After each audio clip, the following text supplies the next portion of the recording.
but we're not ready. As end of the day, we're not ready to move forward. And until council really makes that informed decision to move forward, I don't want to rush it. I know that time's getting tight. If we have to have an extra meeting, we'll have an extra meeting.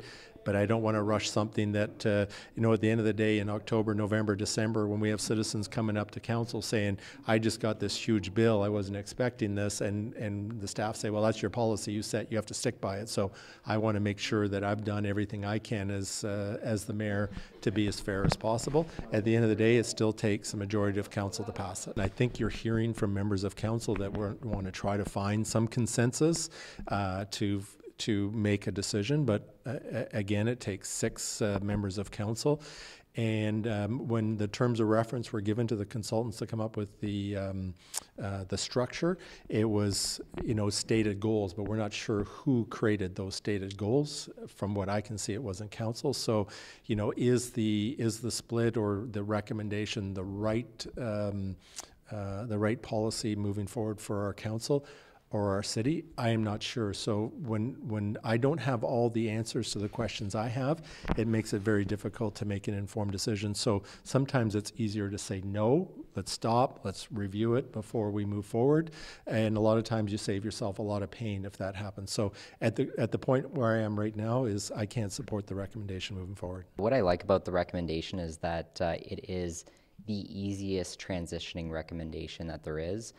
It's the recommendation that affects the most users the least.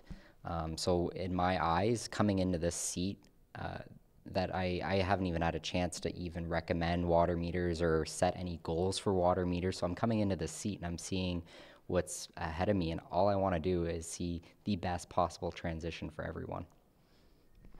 Now that this is out of committee and it's going to be voted on next week, it needs a majority to pass. So judging by the vote to come out of committee, it seems still very divided.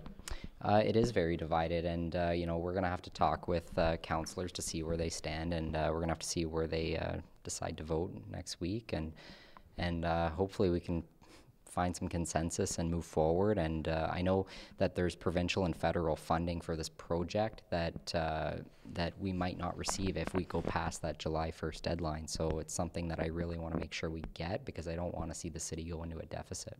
It's been a long haul here over the last few months, and this goes back to the last council. So I mean, it's been a long process to try and get something that everybody can live with, and it's going to be like the budget. There's going to have to be some compromise, and we're going to have to get some kind of consensus to get that 6 votes, and not everybody's going to get what they want. And the biggest issue for me, Clark, I think sooner or later we'll come to a resolution, but this 40% loss is just not good enough. I looked at a number of cities around in the province.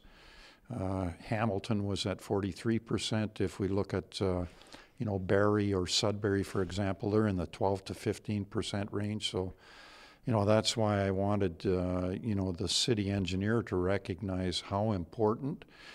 I suspect that if, our losses weren't as large as they are, we probably wouldn't be having this big, long discussion about water meters, because I think everybody's afraid of the increased cost.